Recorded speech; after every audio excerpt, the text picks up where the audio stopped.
ಮನೇಲಿ ಮಾಡೋ ಗೋಳಿ ಬಜೆ ಸಾಫ್ಟ್ ಆಗಿ ಬರ್ತಿಲ್ವಾ? ಈ ಸಿಂಪಲ್ ಟ್ರಿಕ್ಸ್ ಯೂಸ್ ಮಾಡಿ ಹೋಟೆಲ್ಗಿಂತ ಸಾಫ್ಟ್ ಅಂಡ್ ಕ್ರಿಸ್ಪಿ ಗೋಳಿ ಬಜೆನ ಮನೇಲೆ ಮಾಡೋದು ನೋಡೋಣ.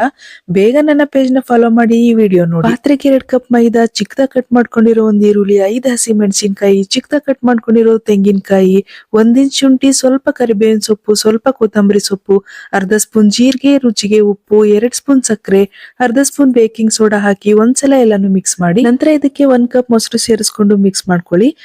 ಸ್ವಲ್ಪನೇ ನೀರ್ ಸೇರಿಸಿ ಬೋಂಡದ ಹಿಟ್ಟನ್ನ ಅದಕ್ಕೆ ಒಂದೇ ಡೈರೆಕ್ಷನ್ ಅಲ್ಲಿ ಮಿಕ್ಸ್ ಮಾಡಿ. ನೀವು ಒಂದೇ ಡೈರೆಕ್ಷನ್ ಅಲ್ಲಿ ಮಿಕ್ಸ್ ಮಾಡೋದ್ರಿಂದ ಫ್ಲಫಿನೆಸ್ ಬರುತ್ತೆ. ಈ ಟಿಪ್ಸ್ ನ ಫಾಲೋ ಮಾಡಿ. 2 ಗಂಟೆ ನೆನೆಯೋಕ್ ಬಿಡ್ಬೇಕು. ಆಮೇಲೆ ಬಾಣ್ಲಿಗೆ ಎಣ್ಣೆ ಹಾಕೊಂಡು ಬಿಸಿ ಆದ್ಮೇಲೆ ಬೋಂಡದ ತರನೇ ಒಂದೊಂದಾಗಿ ಬಾಣ್ಲಿಗೆ ಹಾಕೊಳ್ಳೋಣ.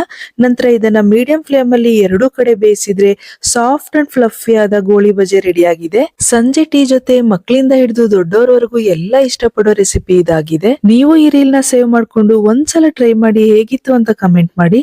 ಇಂತಹ ಇನ್ನಷ್ಟು ರೆಸಿಪಿಗಳಿಗಾಗಿ ನನ್ನ ಪೇಜ್ ನ ಫಾಲೋ ಮಾಡಿ.